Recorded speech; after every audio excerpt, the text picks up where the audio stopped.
டேய், நம்ம தமிழக வெற்றி கழக தலைவர் அவர்கள் கரூரில் நேரில் சென்று பாதிக்கப்பட்ட எல்லோரையும் போய் பார்க்க போறாங்கன்ட்டு ஒரு நியூஸ் இப்போ வைரலாக பரவிக்கிட்டு இருக்கு. நான் அதை பற்றி என்ன நினைக்கிறேன்னா, தலைவர் நீங்கள் எல்லாம் கேட்பீங்க, டேய் உங்கள் தலைவர் எங்கடா போயிருந்தாரு, இவ்வளோ நாள் எங்கடா போயிருந்தாரு, அவர்களை முறையான ஒரு எப்படி சொல்றது, ஒரு முறையான ஒரு அதாவது அவருக்கு எந்த ஒரு பிரச்சனையும் அவங்கள மீட் பண்ணும்போது இருக்கக்கூடாது. புரியுதா? அவங்களுக்கு எந்த ஒரு பிரச்சனையும் இருக்கக்கூடாதுன்றதுனால ஒரு முறையான நடவடிக்கை எப்படின்னா, நான் இங்கே போக போகிறேன், எனக்கு பர்மிஷன் கொடுங்க, என்னை யாரும் டிஸ்டர்ப் பண்ணாத மாதிரி பார்த்துக்கன்னு ஒரு முறையாக அதை பண்ணிட்டு தலைவர் அவர்கள் வராங்க.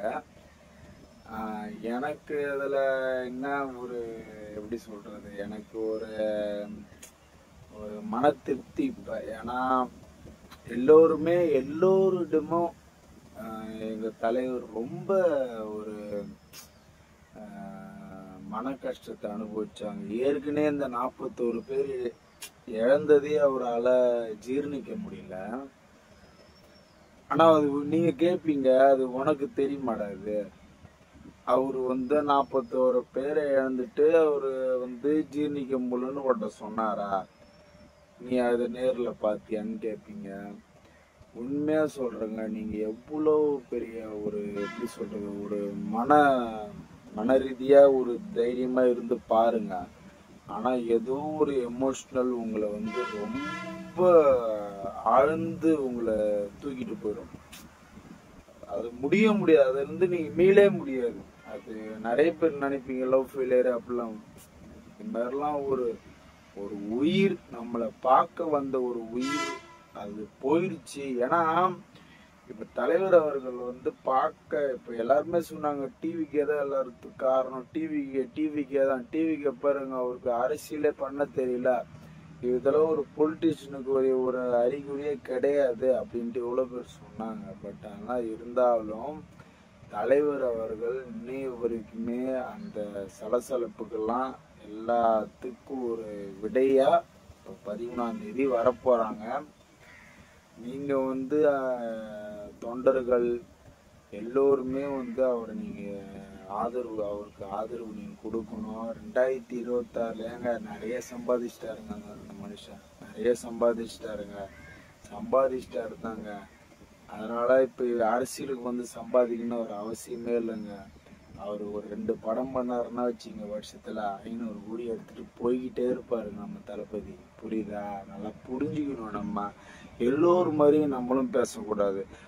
எவ்வளோ பேர் சொல்லுவாங்க நம்மள, என்ன அணில் குஞ்சிரா நீங்களாம் அப்படின்னு சொல்லிட்டு நமக்கு ஒரு பட்ட பேர் சூட்டி அதை ஒரு பிரபலமாக்குவாங்க.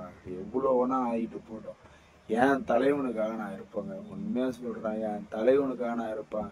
அதனால எனக்கு என்ன பிரச்சனை வந்தாலும் சரி அவரு பார்த்துப்பாருன்ட்டு எனக்கு என் கடவுள் இருக்காரு, கடவுள் என்னை பார்த்துப்பாரு, அது வேற விஷயம்.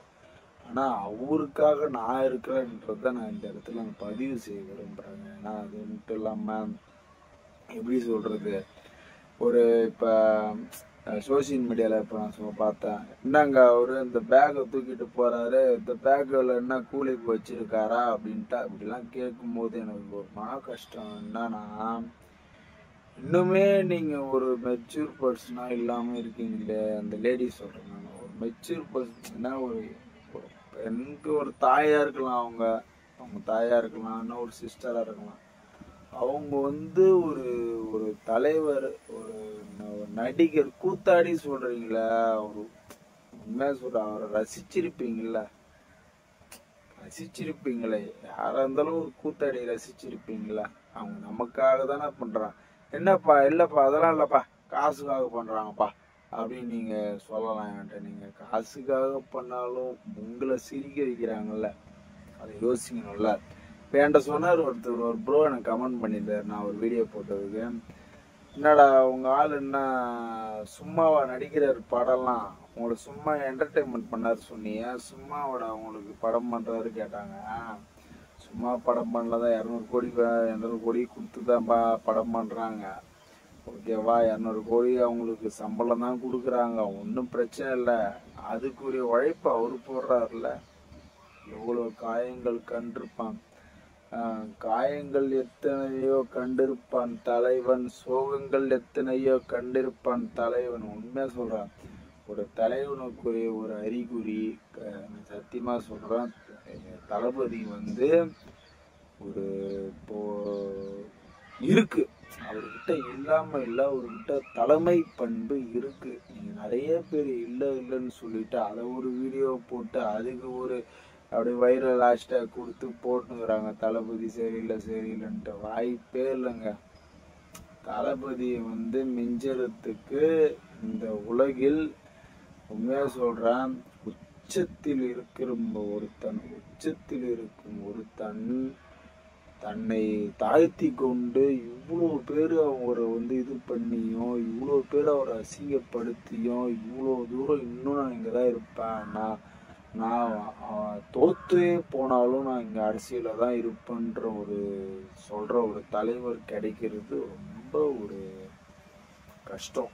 ஏன்னா உண்மையாக அப்படி யாருமே கிடைக்க மாட்டாங்க. உண்மையாக சொல்கிறாங்க. நீங்கள் நினைக்கலாம் திமுக இருக்குது, எடப்பாடி இருக்கிறாரு, அவங்களாம் விடுங்க, கட்சி ரீதி. இப்போ நான் வந்து தளபதியை பற்றி மட்டும்தான் பேச வந்துருக்கேன், நான் கட்சியை பற்றி பேச வரல.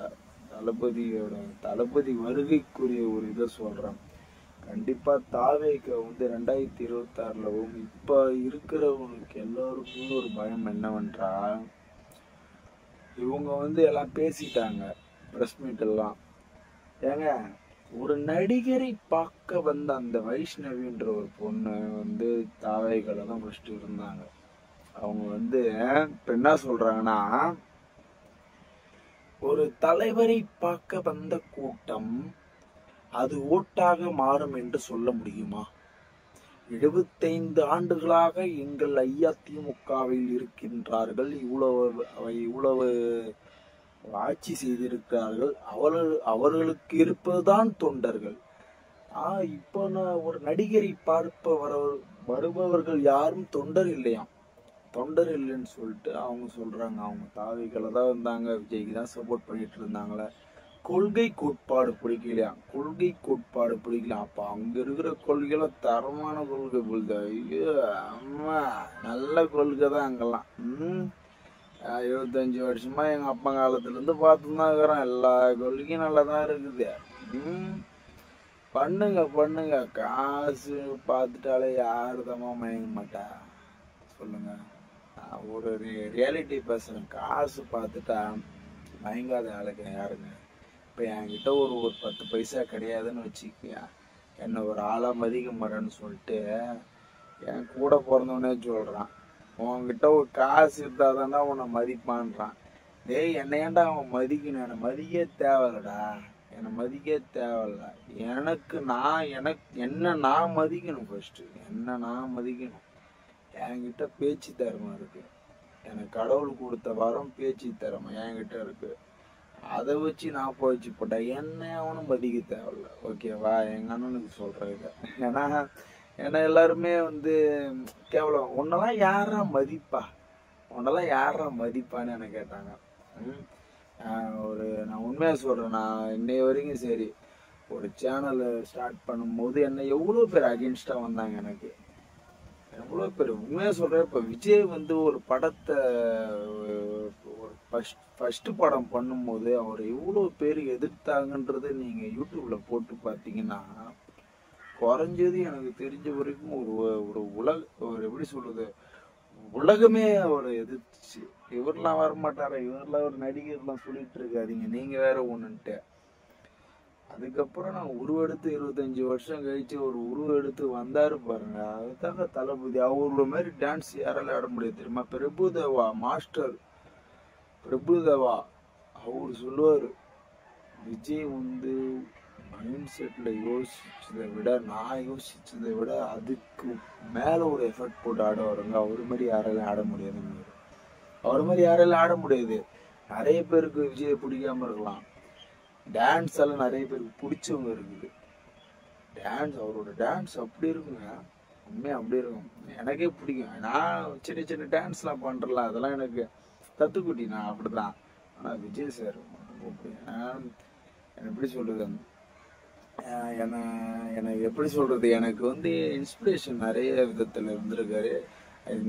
திரும்பி சொல்கிற கேட்பானுங்கன்ட்டா, டேய் அவங்க வீடு எப்படி இருக்குது, உனக்கு வீடு இருக்குதாடா ஃபஸ்ட்டு, அவங்க வீடு அவங்க சென்னையில் இந்த இதில் இருக்கிறாங்க, போயஸ் கார்டில் இருக்காங்க, நீ எங்கடா இருக்கிற, நீ இங்கே வந்து குப்பத்தில் இருக்கிறடா அப்படின்னு சொல்லுவாங்க. நான் குப்பத்தில் இருந்தாலும் உண்மையாக சொல்கிறான், ஒரு மாற்றத்துக்காக போராடுற ஒரு பையன் நான், ஒரு மாற்றத்துக்காக போராடுற ஒரு பையன் நான். உண்மையாக சொல்கிற மாற்றம் அது நமக்கு ஏமாற்றமா ஆயிடாது, கண்டிப்பா மாற்றம் வரும்ட்டு நம்ம நம்பி காத்துட்டு இருக்கணும். ஏன்னா அதனாலதான் உங்கள்கிட்ட சொல்ல வரேன். நான் ஏன் இந்த வீடியோ போடுறேன்னா, லைவா போட்டுருக்கலாம், லைவ் அப்புறமா பார்த்துப்போம். இப்போதைக்கு நம்ம வந்து மக்கள்கிட்ட ஒரு தெளிவை கொடுத்துருணும் தான். இது வந்து வீடியோ கண்டிப்பா லென்த்து வரும், கொஞ்சம் லென்த்தாக தான் வரும். கொஞ்சம் இதை கொஞ்சமாச்சு நீங்கள் உணர்ந்து கொஞ்சமாச்சு எனக்காக கொஞ்சம், இப்போ நான் நீ யாரா நீங்க கேட்கலாம், இன்னொரு மைண்ட் வாய்ஸ் எனக்கு கேட்குது, நீ யாரா நீ பேசுறதுலாம் நான் ஏன்டா கேட்கணும், நீயே ஒரு பைத்தியம் மென்டலு லூஸ் அப்படிலாம் கேள்விங்க.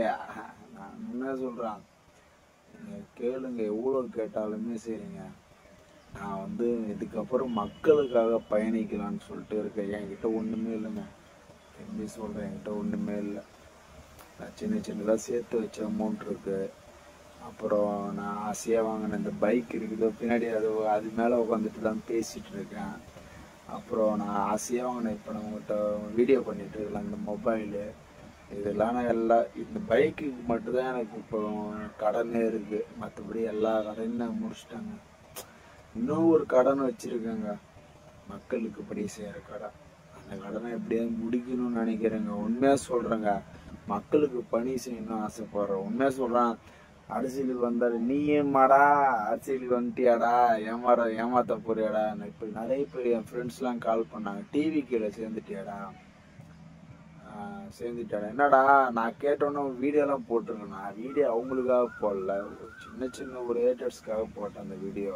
டிவி கீழே தான் இருக்கேன், உன்னால என்ன பண்ண முடியும். ஏன்னா நான் ஏன் அப்படி சொன்னேன்னா, உண்மையாக சொல்கிறேங்க, ஒருத்தவங்களோட பயனுக்கும் ஒரு காரணம் இருக்குங்க. என்னோட பயணத்துக்கு இந்த காரணம், நான் டிவிக்கோட பயணத்துக்கு, நான் டிவிக்கையில் ஏன் நான் முதல் இணைஞ்சேன்னா, தொடர்ந்து எனக்கு எப்படி இருந்தாலுமே ஒரு 10 கால் மேலே ப்ரோ நீங்கள் தான் இப்போ டிவிக்கை பற்றி விஜய் பற்றி நல்லா பேசிகிட்டு இருக்கீங்க, நீங்கள் என் கட்சியில் இணைஞ்சிக்கிறீங்களான்னு சொல்லிட்டு கேட்டாங்க. நான் நடந்ததை சொல்கிறேங்க. இது எல்லா கட்சிகளும் பார்க்கலாங்க அந்த வீடியோ, கண்டிப்பாக நான் யாருமே தவறாக சொல்ல, பார்க்கலாம். நீங்கள் உண்மையாக சொல்கிறேங்க, அவங்க கூப்பிடும் போது நான் வந்து 3 வாரமாக நான் வந்து அவங்கக்கிட்ட இதுவே பண்ணல. எங்கள் ஊரில் வந்து கேட்டிருக்காங்க, எங்கள் ஊரில் யாருமே டிவிக்கேல பேர் கொடுக்கல போல், அதனால் விட்டாச்சு. அப்படியே விட்டுட்டாங்க. ஒரு வாட்டி என் பேர் தெரிஞ்சு என் பேரை ஒருத்தர் ரெஃபர் பண்ணார். அவர் பேர் மணிகண்டன்ற ஒரு பிஜேபியில் இருக்கார். அவர் என் பேர் ரெஃபர் பண்ணியிருக்காரு. அவங்க என்ன விசாரித்து எனக்கு மொபைல் நம்பர் வாங்கி எனக்கு கால் பண்ணாங்க. நான் ஒரு 3 வாரமாக அவங்கள வந்து இது பண்ணிகிட்டே இருந்தேன், அதாவது அப்புறம் சொல்கிறேன்னா அப்படின்னு அவங்கள, அதாவது தலைவர் ஸ்டைலில் சொல்லணும்னா பார்த்துக்கலாம் அப்படின்ற மாதிரி விட்டுட்டு அதுக்கப்புறம் போக எனக்கு ரொம்ப ப்ரெஷர் ஆகிடுச்சு. அதுக்கப்புறம் நான் வந்து எனக்கு ஏடிஎம்கே, இதுக்கு முன்னாடி ஏடிஎம்கே ரொம்ப பிடிக்கும். எனக்கு விஜய் வராத முன்னாடினா பிடிச்ச ஒரு கட்சின்னா ஏடிஎம்கே. ஏன் அப்படி சொல்கிறேன்னா, எனக்கு ஏடிஎம்கே ஏன் பிடிக்குன்னா, அம்மா எம்ஜிஆர், எங்கள் அப்பா வந்து எனக்கு சொல்லி வளர்த்தாரு. எம்ஜிஆர் அம்மாலாம் இருக்கும்போதெல்லாம் நான் இருந்தேன்டா, அப்போ கண்டிப்பாக அவங்க சம்பாதிச்சுட்டு போடுறேன்டா, அதை விடுறா. ஆனால் மக்களுக்கு ஒரு ஒரு எப்படி சொல்கிறது, ஒரு உறுத்தான ஒரு இதை சொல்லுவாங்களாம், இது வந்து உங்களுக்கு செய்யணும், இது அவங்களுக்கு செஞ்சிருங்க, இது வந்து நடக்கணும் பசங்களுக்கு மடிக்கணினி கொடுங்க, பசங்களுக்கு சைக்கிள் கொடுங்க அப்படின்ற ஒரு கான்செப்ட்லாம், அம்மா கான்செப்ட்லாம் எனக்கு ரொம்ப பிடிச்சிது. ஏன்னா நாங்களும் அதில் வாங்கியிருக்கேங்க, நாங்களும் அதை வாங்கியிருக்கோம், வாங்காமலாம் இல்லை. லேப்டாப்பு வாங்கியிருக்கோம், எல்லாம் செஞ்சுருக்கோம். என்ன சொல்கிறேன்னா, எனக்கு தயவுசெய்து சொல்கிறான், இவங்களுக்கு ஓட்டு போடுங்க அவங்களுக்கு ஓட்டு போடுங்களான்னு நான் சொல்லலைங்க யாருக்கு. அதெல்லாம் அதையும் நான் சொல்ல விரும்பலைங்க. நான் சொல்கிறது ஒன்றே ஒன்று தான், நம்மளை நம்பி வந்த ஒரு மனுஷன், இப்போ சீமான் சாரும் நம்பி வந்தார். சீமான் சார் நான் ஏன் சார் சொல்கிறேன்னா, சார் என் தம்பி அரசியலுக்கு வந்துட்டான், தம்பி குட்டி கதை சொல்ல வரல தம்பி நானு அப்படின்னு சொல்லுவார்.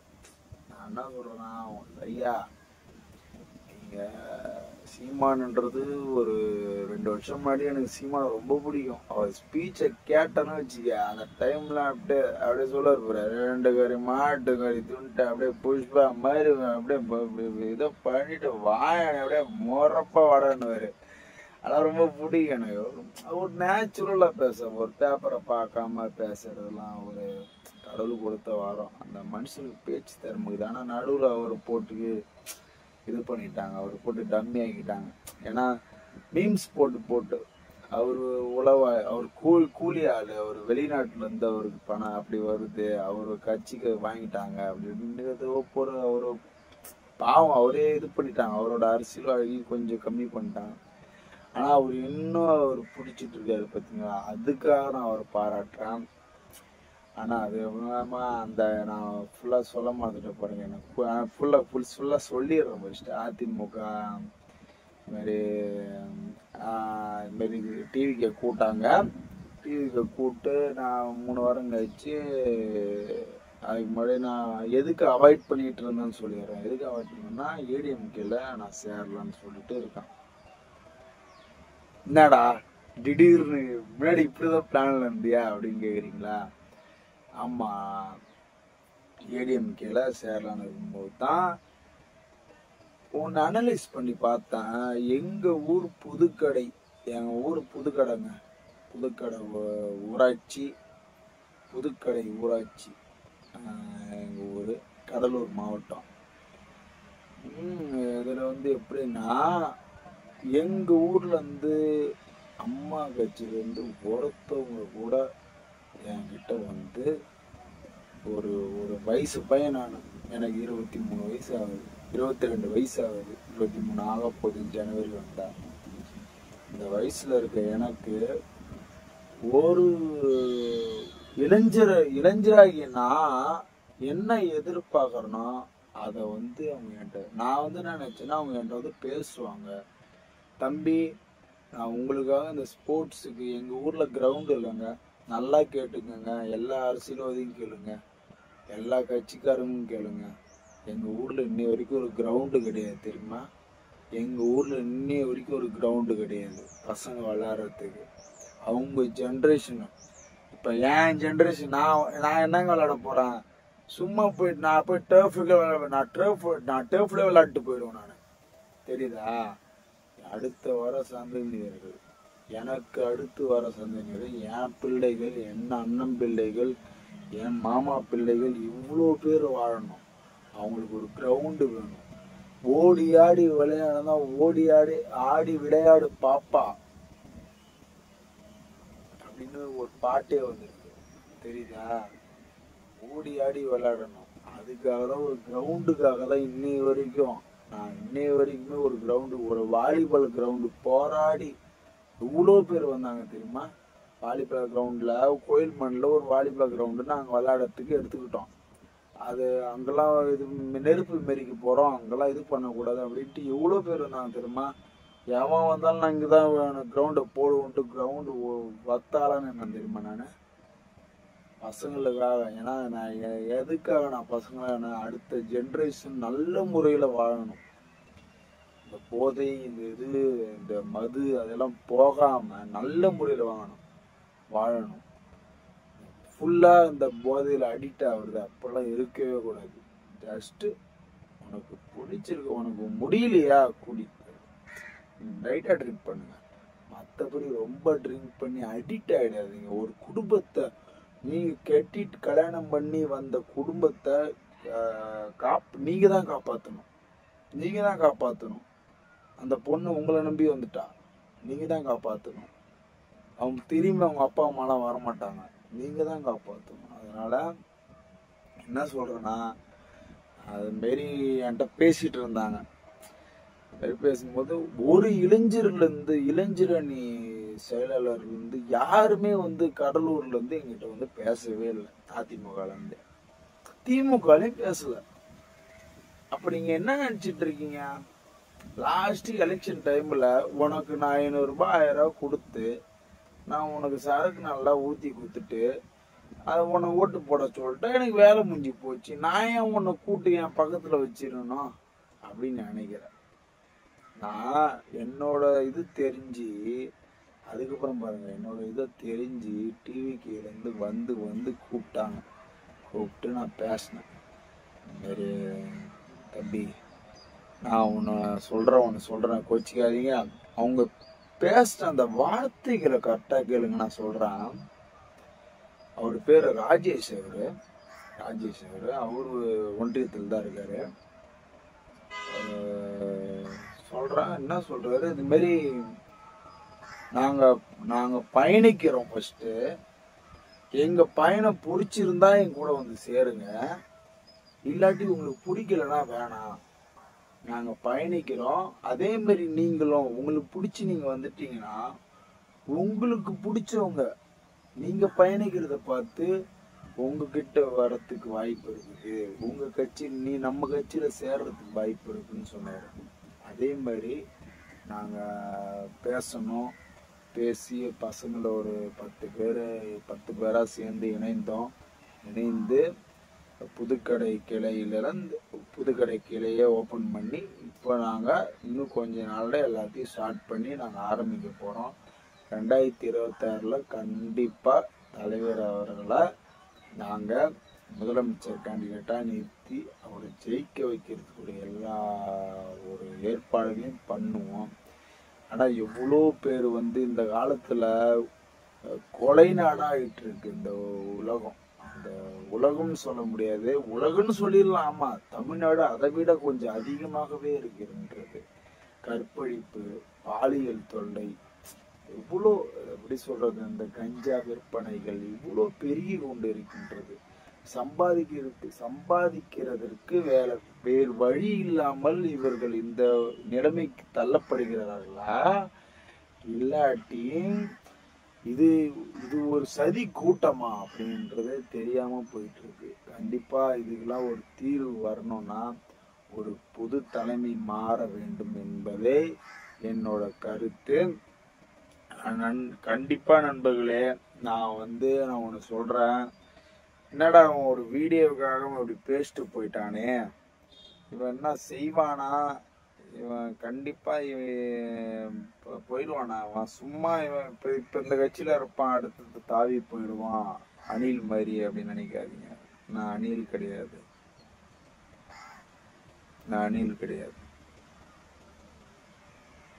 தளபதி வாரியர்ஸ். ஹாய் நண்பா, நான் ஒண்ணு சொல்றேன், எல்லாம் கேட்டுங்க. எல்லாருக்கும் இனிய தீபாவளி, பொங்கல், புத்தாண்டு எல்லாத்தையும் சொல்லிடலாம். இப்போ கிறிஸ்மஸ் எல்லாமே எல்லாருக்கும் அட்வான்ஸ் வாழ்த்துக்கள். அது இல்லாமல் நீங்கள் எல்லாரும் நல்லா இருக்கணும். என் வீடியோ வாட்ச் பண்ண வந்த எல்லாரும் நல்லா இருக்கணும். அது மட்டும் இல்லாமல் உலகத்தில் இருக்க எல்லாருமே நல்லா இருக்கணும். நான் நல்லா இருந்தாலும் பரவாயில்ல, நீங்கள் நல்லா இருக்கணும். எனக்கு என்ன ஆனாலும் பரவாயில்ல, நீங்க நல்லா இருக்கணும். நீங்க நல்லா இருங்க. தளபதிக்கு என்னால முடிஞ்சது ஒண்ணு சொல்லணும்னா, நான் என்ன சொல்லுவேன்னா, தளபதி உங்களுக்கு நான் இருக்கேன் தளபதி, நாங்க இருக்கோம். நான் இருக்கேன் விஜய் அண்ணா, உனக்காக ஆயிருக்கலாம். எனக்கு என்ன வேணா ஆகட்டும்ண்ணா, நீங்க சேஃபா இருக்கணும்ண்ணா. 13ஆம் தேதி பார்த்து வாங்கண்ணா.